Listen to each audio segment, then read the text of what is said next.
This is Qtv News and I am Jana Wasonko. Thanks for joining us. Now, the main local, international and sports news headlines. According to the Gambia OIC Secretariat, a company in the Netherlands has been awarded the contract to construct the VVIP lounge at the Banjul International Airport to the tune of $10.5 million ahead of the 2022 OIC summit to be held in the Gambia. Yesterday, the 30th of August, was International Day of the Victims of Enforced Disappearances, a day set aside by the United Nations. We spoke to the programs officer of the Victim Center, who spoke about the dark days of former President Yahya Jammeh's dictatorial rule. ActionAid the Gambia has presented a bailout package to women beneficiaries to alleviate the economic burden brought about by COVID-19 under the initiative Strengthening Women's Economic Initiatives in South Central River Region. 38 Gambian women and 2 children in Lebanon are set to arrive back home next Friday following the intervention of a Sweden-based organization funded by a Gambian. In international news, following Ivory Coast President Alassane Ouattara's controversial bid for a third term in office, several people have reported being killed after violent opposition protests erupted in Abidjan and several other cities. In sports news, the 2016 Olympic heptathlon champion Nafissatou Cham has withdrawn from a Diamond League meeting in Belgium due to injury. Those were the main headlines, and now the news in detail. Do stay with us.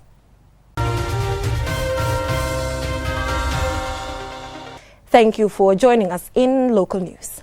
The Gambia OIC Secretariat, in collaboration with the Ministry of Transport, Works and Infrastructure, has recruited Netherlands airport consultants NACO to design and supervise the construction of a $10 million ultra-modern VIP lounge at the Banjul International Airport for the OIC Summit to be held in the Gambia in 2022. Babakar C has the rest of that.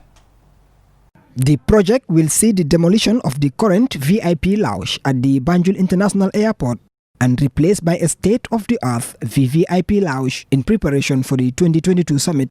The complex will include presidential lounge, press rooms, protocol offices, security offices, feeder roads and parking lots. The CEO of the OIC Secretariat, Yankuba Diba, explains the importance of having a new VVIP lounge ahead of the summit. The Gambia International Airport is the gateway to the Gambia. In terms of our guests coming, that's the first port of call. As the saying goes, first impression goes a long way. So as part of the array of infrastructure facilities that we want to put in place for the OIC, we felt the airport should be the starting point. On concerns raised about the transparency of contracts awarded to companies and institutions, CEO Diba has this response. We do not just handpick any company. The procurement process is a complex one and it's international standard. These are not choices that we make because we know somebody or we like somebody. Oftentimes, these are companies that we have no idea about. It is based on their performance, their track record, and usually before contracts are given, they are pre-qualified. You go through a process. When you advertise, it's open to all companies, both within and outside. And then based on their profiles, based on their experiences, based on their trajectory, choices are made. And then it goes through a rigorous process. It's not just one-off. Malang Toure, the Director of Engineering and Maintenance, says the new lounge will be a big boost for the airport. The current lounge has been around for a very long time. And, as you go, requirements will change. And I know for the OIC, we expect very, very important personalities like kings. So what is expected is a structure that will be appropriate for handling. Johan Geres, an engineer with the Netherlands Airport Consultants NACO, said they are happy to design and supervise the construction of the Gambia's first ever world-class VVIP lounge. We are one of the leading international companies in the world for designing and airports. To show you something, we are busy now in Mexico for the project of $20 billion. We have designed Changi Airport in Singapore, we built Bangkok Airport, we built Schiphol Airport, Amsterdam. So we're well known what buildings we have to make, especially logistics. The building of a modern presidential lounge at the country's only international airport ahead of the OIC summit in 2022 is expected to uplift the country's image and allow the airport to truly meet international standards. According to the authorities, the project will complement ongoing efforts by OIC Gambia and the Gambia government to position the Gambia as a leading conference destination in the sub-region. Moreover, like other OIC Gambia projects, it will create several job opportunities and transfer of knowledge to local firms and individuals. Babukar C, Qtv News. Yesterday, the 30th of August, was International Day of the Victims of Enforced Disappearances, a day set aside by the United Nations to draw attention to the individuals imprisoned or killed unknown to their families or legal representatives. I spoke to the program's officer of the Victim Center, and let's take a listen. According to the Declaration on the Protection of All Persons from Enforced Disappearance, enforced disappearances occur when persons are arrested, detained or abducted against their will by a government or other officials, coupled with the refusal to disclose their fate or whereabouts, which places the individuals outside of the protection of the law. Aissatou Jammeh, the program's officer of the Gambia Victims Center, says this is a day for Gambians to reflect and remember the persons who have disappeared during the 22 years of Yaya Jammeh's dictatorial rule. It's a very important day for Gambians to think about and then to basically grieve, because most families are still yet to get justice for what happened to their loved one. And then enforced disappearance, it's a continued violations that victims still go through daily, because they're yet to get closure, they're yet to know where the loved one is been buried, and they go through so much traumatic experiences. And I think it's good for us to remind our government as well as stakeholders working on to support victims of enforced disappearances to make sure that they get justice and to make sure that closure is being given to these victims. Aissatou says she is aware of the impact enforced disappearance can have on families of victims. Her dad disappeared at a very early stage of her life, and the pain was overwhelming. She added that the Gambian government has done well by coming up with the Truth, Reconciliation and Reparations Commission to uncover violations during Dictator Jammeh's rule and establish the truth, but says more could be done by the government for victims. Most of the places these people were being buried, some of the places are beyond the Gambian boundaries. Some were buried even in Casamance, some in Senegal. Government needs to reach out to these countries to ensure that they collaborate to see how best they could trace where these people were being buried. Because if those people are not being found, their graves are not found, it means the families will never get closure. Aissatou also delved into what the Victim Center is doing for victims of human rights violations in the Gambia. The Victim Center had been working towards supporting all victims of the former regime, and enforced disappearance happened to be one category of victims that the Victim Center work with. So we give them psychosocial support. We have a department of psychosocial department that gives psychosocial therapy support, social support to these victims, because like I said, they've been through traumatic experiences. They do get flashbacks, especially most of the families who have listened to testimonies of the junglers when they were testifying. So they have flashbacks regarding, because most of them knew about most of what happened to their loved ones when these junglers testified. The Victim Center also provides financial support such as school support programs for victims. ICC prosecutor Fatou Bensouda released a statement on International Day of the Disappeared, stressing that the crime of enforced disappearance inflicts severe pain, including missing persons, and spreads terror within society, and that is a serious crime punishable under the ICC Rome Statute. For QTV News, I am Jenna Bosonko. Action Aid the Gambia has presented a bailout package to women beneficiaries under the Strengthening Women's Economic Initiatives in the South Central River region. The support is to alleviate the economic burden brought about by COVID-19. As Alucise reports, the presentation ceremony took place on Monday at the Governor's office in Janjanbureh. The Strengthening Women's Economic Initiatives in South and Central River region is a three-year project funded by the European Union. The €333,000 initiative, 300,000 from EU and 33,000 from Action Aid commenced in 2018.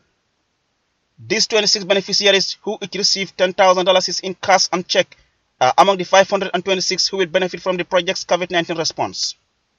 Officials say 200 women will benefit from sanitary items, while 300 households will receive food aid.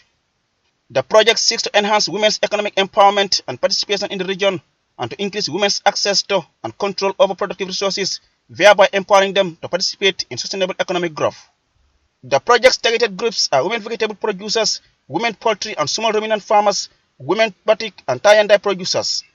Also targeted under the project are 10 groups from women's groups, networks, community-based organizations, business associations and credit union association.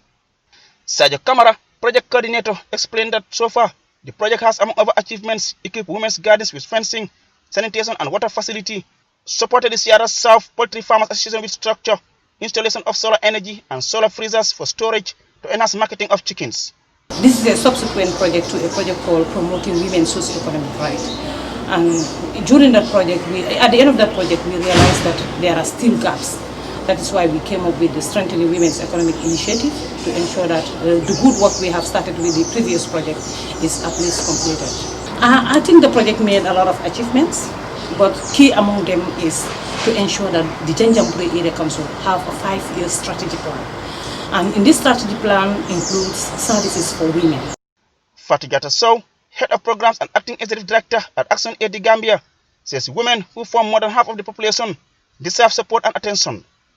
According to her, they should be able to support the women individually and by extension their families. So helping the women is really going to help them absorb the shock that came about as a result of the COVID-19. We do know that even the big farms, the big companies are being supported by the World Bank, by their governments, you know, to bail them out, much more the smaller organizations that do not have the liquidity or the reserves to absorb the shock. So as a result of the COVID, we know that their businesses they've experienced some setbacks, you know, lumos were not functioning. Some of them complained that their produce got destroyed, spoiled. So as a result, Action Aid came to support so that their businesses continue, because in general, as I said, it is also supporting the national economy. Sirif Abbas Sanyang, Governor of Central River Region, joins the beneficiaries in thanking Action Aid the Gambia for the timely response. Coming to strengthen the economic statuses of women, particularly in their economic activities, is a great gesture in complementing government's effort in strengthening the capacity and the general well-being of its citizens. As the project ends in December this year, it is hoped that it will enhance the productive capacity of the women to scale up their economic activities, have increased access to markets and participate in creating new markets for their products. Reporting for Qtv News from Janjanbureh in the Central River region, I am Alucise.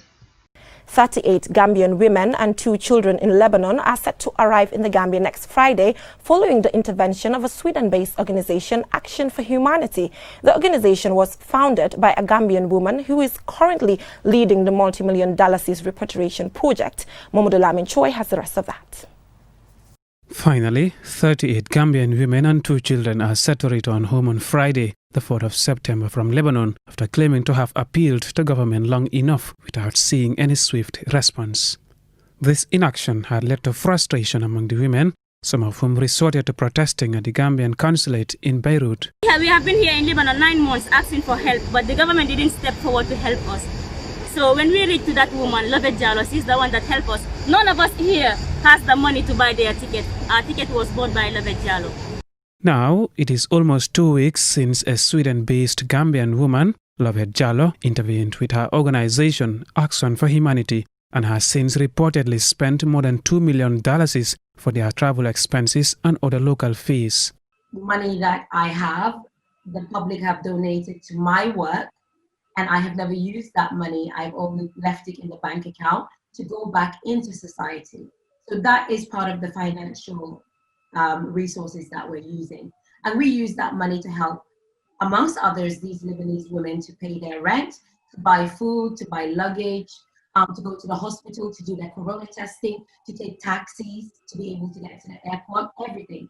The Gambia government had announced a repatriation arrangement for the women and informed QTV that this included securing emergency passports and waivers to facilitate their subsequent repatriation.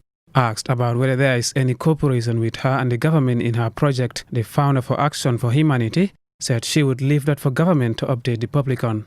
No comment at all, because it's confidential information, so I cannot comment on that matter. That is up to the Gambian government what they want to make public and what they do not wish to make public. In what appears to be in a diplomatic response to the same question, the Communications Office of the Foreign Affairs Ministry told QTV that the government of the Gambia is neither working with her nor working against her. QTV has received a leaked document appearing to show the stamp of the Gambian consulate in Lebanon, dated the 25th of August and signed by the women to be repatriated. It bears a declaration which reads, "I, the undersigned, hereby confirmed that I do not wish to have any assistance from the Gambia government in the purchase of my ticket back to the Gambia, as I have made alternative means to purchase the said ticket myself." This declaration also further requests access to the emergency passports prepared by the Honorary Consulate General of the Gambia in Lebanon. However, according to an unverified source whose authenticity we do not doubt, the women, some of whom claim to have signed the document, are making allegations about how they came to sign the documents. We were signing that against our will, because when we came there, we find the police all over the place, and then the consulate asked us to sign it as fast as possible. If you want to read, they will not let you to read it, okay? So we want to clarify that we sign it out of our will. We reached out to the Ministry of Foreign Affairs for clarification on the matter, and the response from its communications officer is that government is waiting for the right time to talk, while they wait for the arrival of the women. While QTV waits for that, there is uncertainty over whether the government is still planning to repatriate the 36 women it had announced it would last week, after the return of 38 Gambians from Lebanon, who are set to be returned to the Gambia by an NGO. Love it, love it. Love it. Mahmoud Lamin Choi, QTV News. We will go for a short commercial break, and when we come back, the news continues with some more local, international and sports news. Do stay tuned.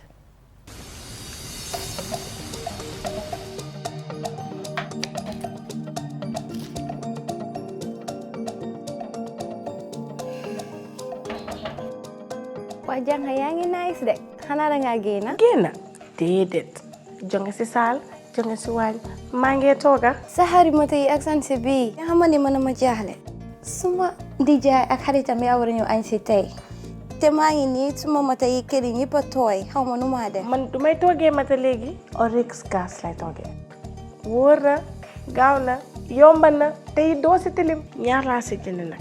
Xaaral ma abal la benn ndax nga bañ a naaja.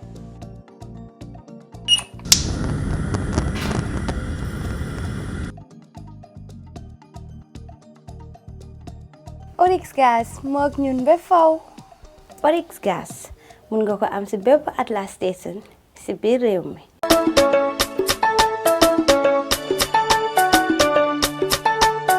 Na nga dem na mën naa la de. Maa ya.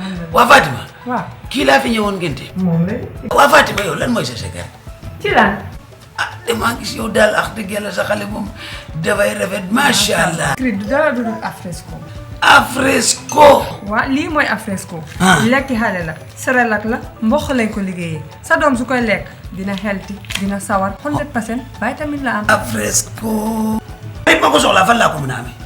Yomb na bépp bitik boo dem marché wala supermarket mu fa wala nga daagu ba Barthes Serekunda nga jëndee ko fa mun ngaa dem tamit seen maakaan bu mag ba fële sa Banjul Liman Street di nga am afresco.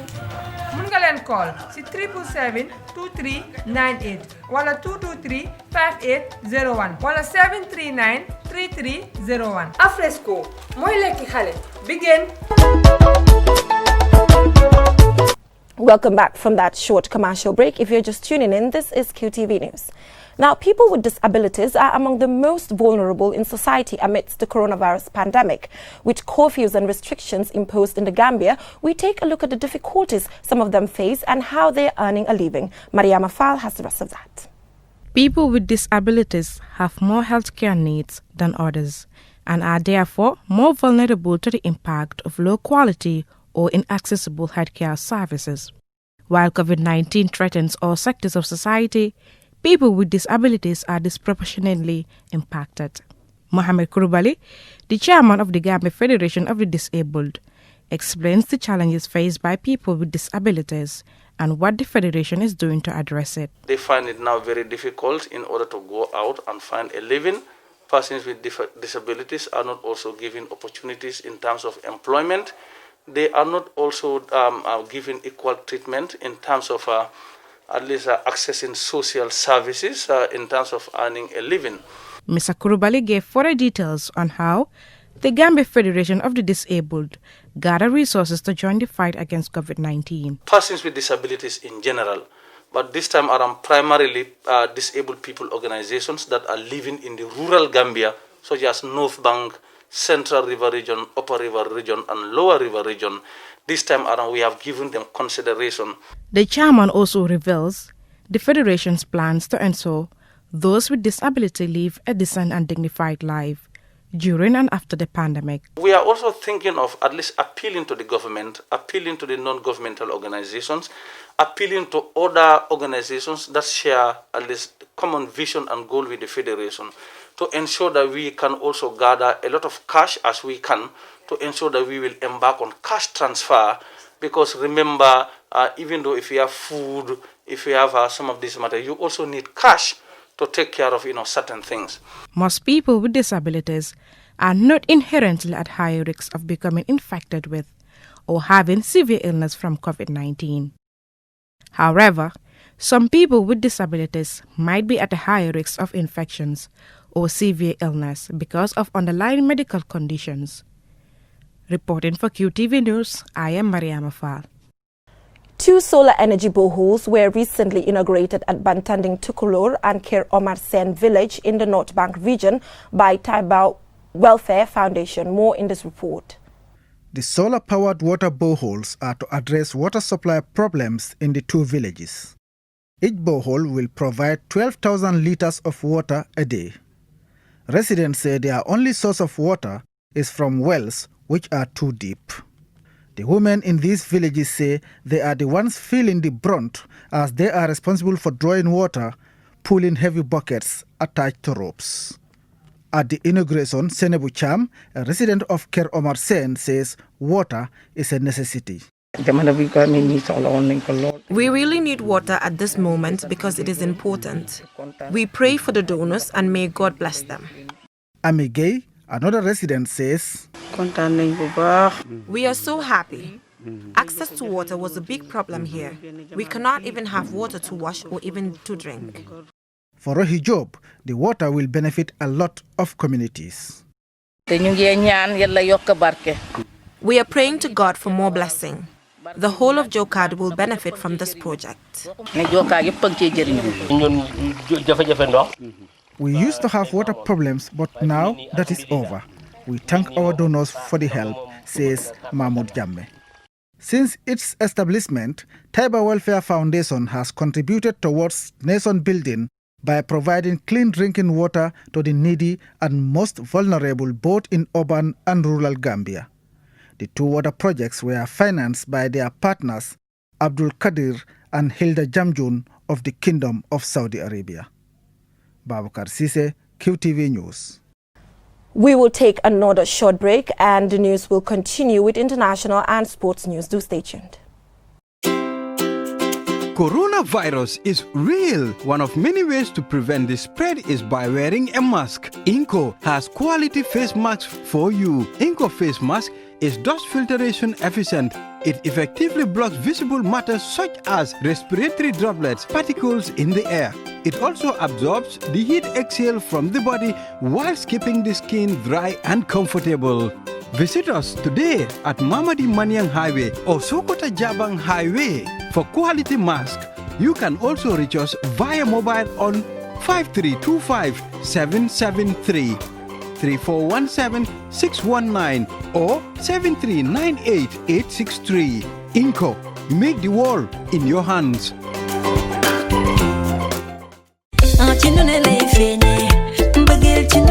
xoolal ma Caneson bi di meew mi ñu tam lii mooy meew bi nga xam ne moomay cooking milk bi non ak neex ak baax ci xale baax ci mag baax ci kuy def sport képp koo xam ne rek yaa ngi jëfandikoo meew jàppal ne Caneson mooy sa meew te ñëpp ñoo ko mën a jëfandikoo ndax dafa am vitamine A plus D kon ci ñëpp la baax boo amee jabet sax mën nga koo yuus boo bëggee defar sa ndékk ci Caneson maa ko bëgg pii lépp looy togg lu laaj meew rek Caneson moo ci gën kon daw leen jëndi ko gaaw marché supermarket ak bitik boo mën a dem ci réew mi di nga fa fekk Caneson bii xammee leen ko ak kolam bu rafet bii te pire mbaa nga fekk leen seen makaan ma ca Banjul ca American Shop xoolal ma seen bitik bu yanji bii fii mooy American Shop xool leen ko bu baax bépp bagage boo soxla ci àdduna boo ñëwee fii di nga ko fi fekk cay American Shop non sama gars yi ay ndaanaan ngeen mbaa nga oo leen ci nomba yii di daw ci suuf jël leen gaaw ngeen oo leen moo xam wholesale wala retail lépp loo ci soxla rek ñu jox la ko Caneson milk bii man moom laa taamu ci nu ne lay feeñee mbëggeel ci nu ne lay feeñee.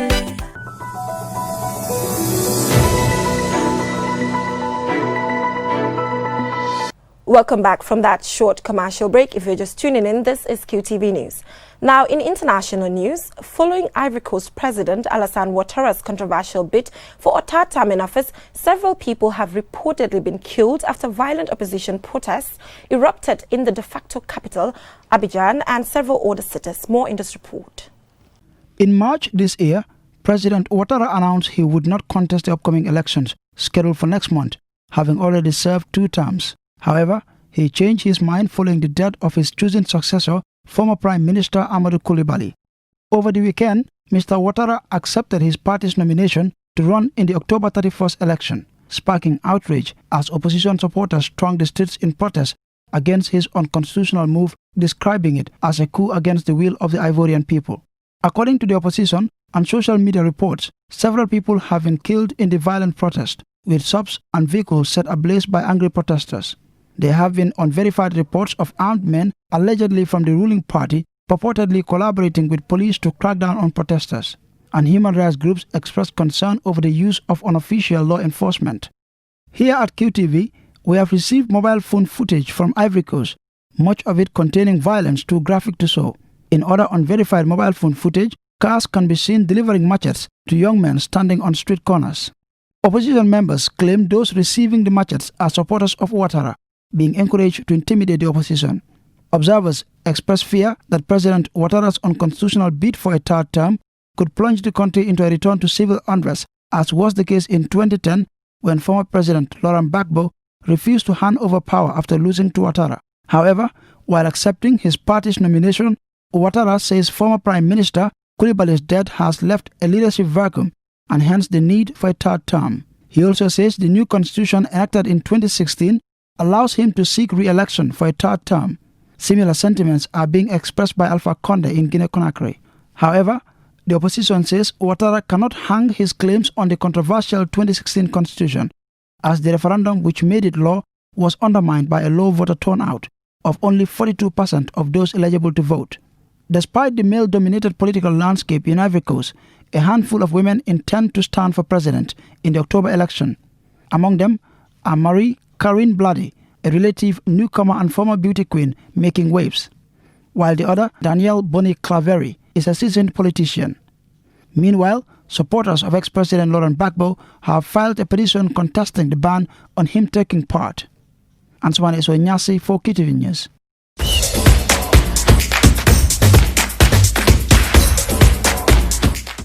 In sports news, the 2016 Olympic heptathlon champion Nafissatou Cham has withdrawn from Diamond League meeting in Belgium due to injury. The story is by Alhaji Ahmad Cham, is narrated by Mamadou Gajaga. Nafissatou Cham, a Belgian athlete of Senegalese origin, has withdrawn from the Belgian Diamond League meeting, scheduled for the 4th of September 2020, due to an Achilles tendon injury. The organizers of the 44th Van Damme Memorial meeting are not pleased about not having the injured Belgian star and one of the star attractions appear at the event.